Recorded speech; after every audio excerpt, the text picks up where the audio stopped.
Hey, it's your buddy Peace and Harmony with you here today. I want to give a quick shout out to those of you who have recently donated to the channel. Thank you so much for your input, your inquiries, and your comments. It really does keep the channel alive, and I'm so glad we've been a resource of knowledge, tools, and understanding for some very difficult and complex relationship issues. And I want to really dive in and focus in right now on some really important and deep topics, and that is really dealing with a know-it-all narcissist and how this type of narcissist causes one to kind of continue to live in the past and live stuck in the emotions of the fact that you feel not good enough, or that there's something inherently flawed with you, or there's something inherently wrong, or there's something not right about you, or you don't fit in, and you go through that depersonalization, that gaslighting, that self-doubt. And now a narcissist really is exemplified by someone who has an inflated sense of self. It has nothing to do oftentimes with reality or how they truly feel within themselves. It has everything to do with an outward show, or what we call a persona, or what we call a facade. And it's oftentimes very distinct from their inner life, their true life, how they truly feel. And if you get to know the narcissist long enough, you'll eventually get to see the progress and evolution of their personality. And you will come to, go through the idealization stage and then go through the devalue and discard stage. But if you get to know them kind of long enough, you'll see that initial idealization stage that you had within them is not who they really are.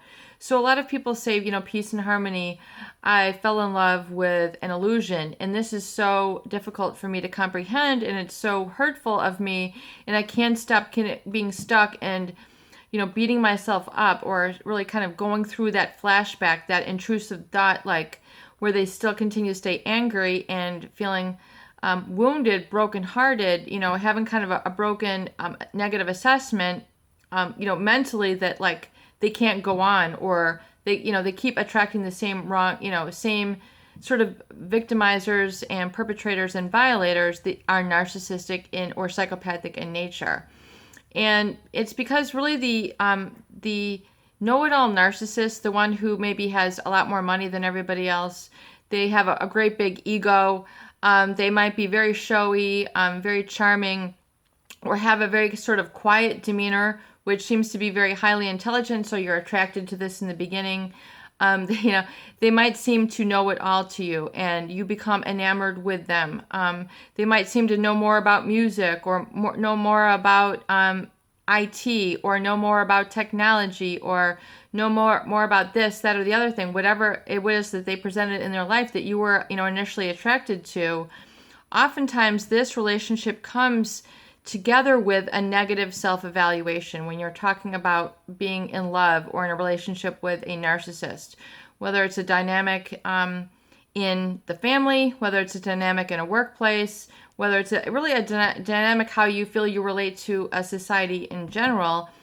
Oftentimes, there is this hierarchy, and there is natural hierarchy in life, but we're talking about, when this really has infiltrated and created a toxic or dysfunctional emotional pattern within you and your life.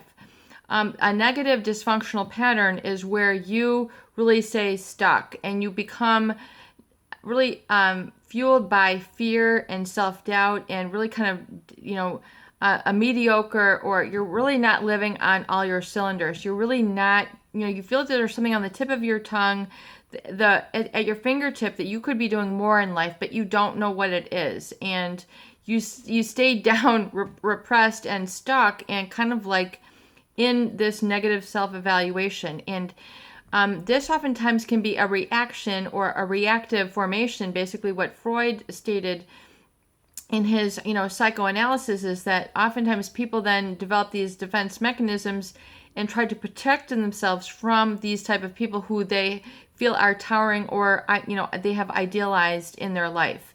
And especially the narcissist or the psychopath who seems to be so bigger than life and presents as a know-it-all, who you kind of, then shut up around. You find that, you can't really keep up with them, but you're kind of remain an underling. You become part of the posse, but you're really not part of the posse. You feel isolated. You feel not good enough. you feel that then you're scapegoated, it becomes part of this patterning down. And, it really is becoming part of a role that people kind of paint themselves into or get stuck into. Really, I liken it to a role that you might get trained for at a job. For example, if you are trained as a secretary, you're going to, if you feel that you're stuck in that role, that you're not ever going to learn any skills that allow you to live beyond.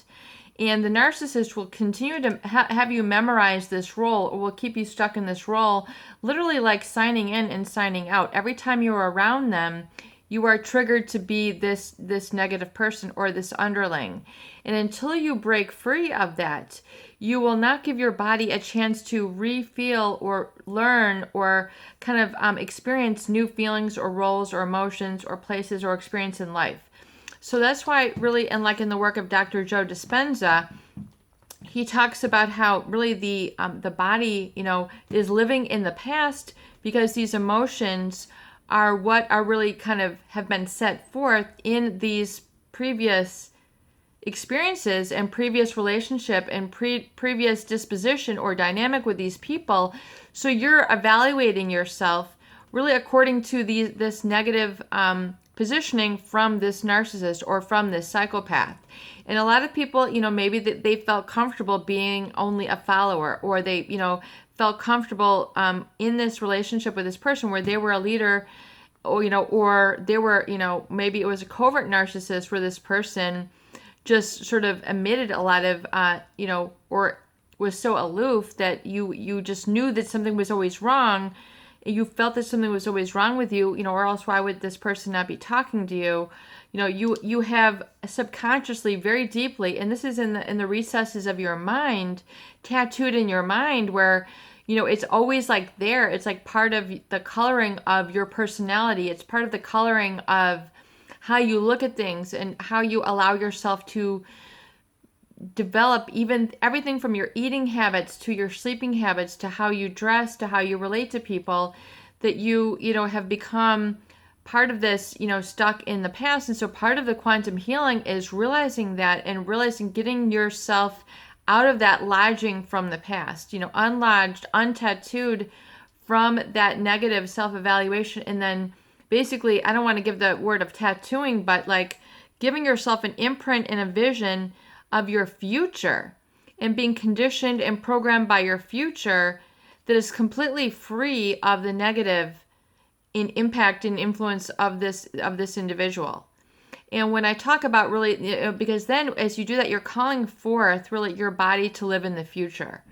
And that is an experience that is 100%. And so that is really something that is truly dictated by your inner voice and your inner feeling. And what you're doing is you're giving your mind a chance to now almost react in it like a lightning storm of activity for your future, and giving yourself a chance to get excited and energized and colored by a new experience and a new assessment of yourself. In other words, a renaming of yourself, a new identity, if you will, really from the inside out, in allowing yourself to feel and just be.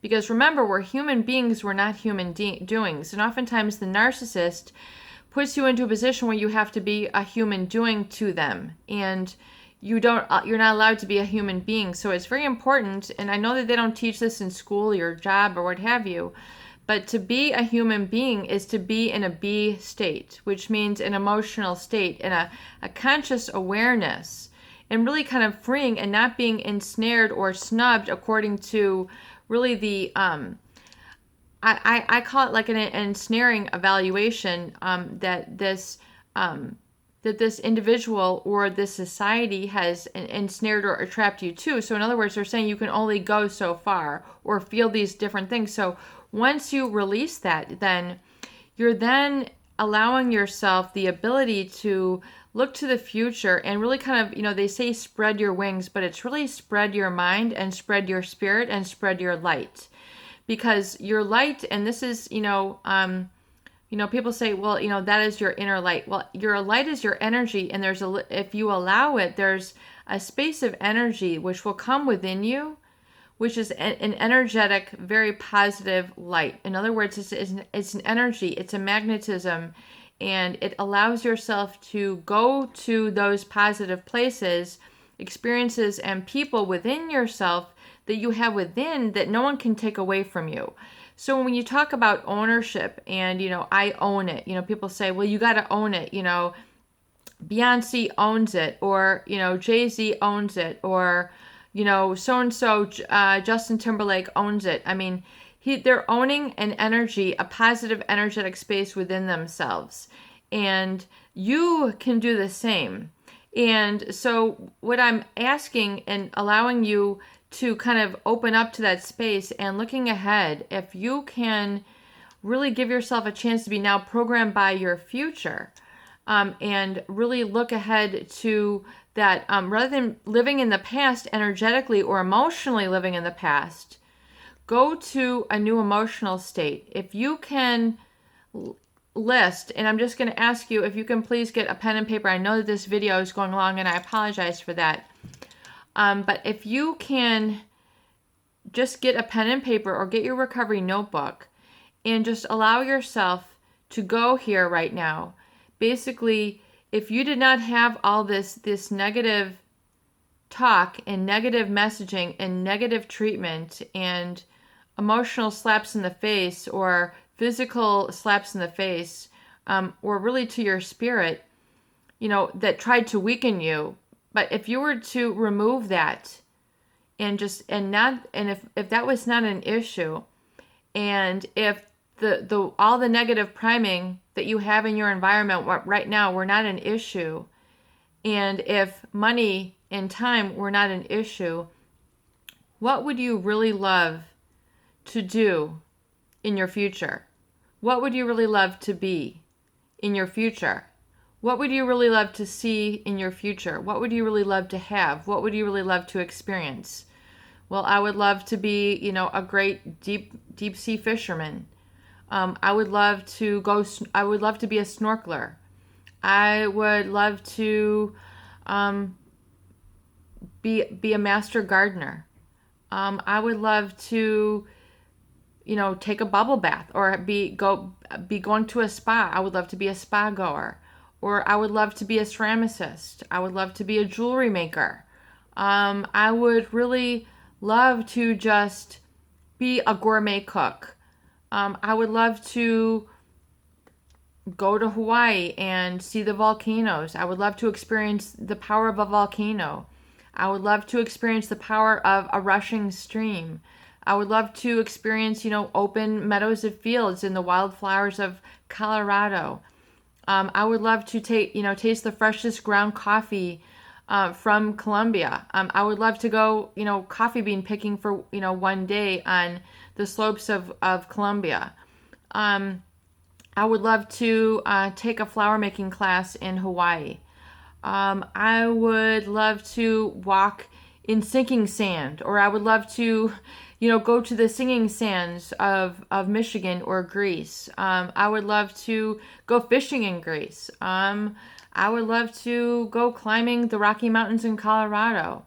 I would love to go to the black, the black sands of Greece and feel what it's like to walk there, at 7 a.m. or 6 a.m. I would love to hear the break of dawn in, a very quiet meadow. I mean, what are some things that you would really love to do that you have never experienced, that you have not even tried, because you just didn't even give yourself the opportunity to live an opportunity because a narcissist squelched you of your opportunity? Why can't you open up your mind and do these things in your future? What are some things that you really wanted to do? Maybe you've wanted to just, tailgate your car, make a picnic and bring a cooler and tailgate your car in the woods for a day, or, go for a walk at moonlight, and just look up at the stars. When was the last time, you looked at the stars and contemplated or studied the constellations? Why haven't, expand, these expansive feelings, which then bring gratitude, which then bring and open up your heart space. This will help empower you. These are the experiences that you need to now welcome in your life because it'll create a new identity within you. And this is really part of the healing process, is creating that little bit of new identity, which then results in the new I am. And then the new I am, which then begins to resonate into the I feel.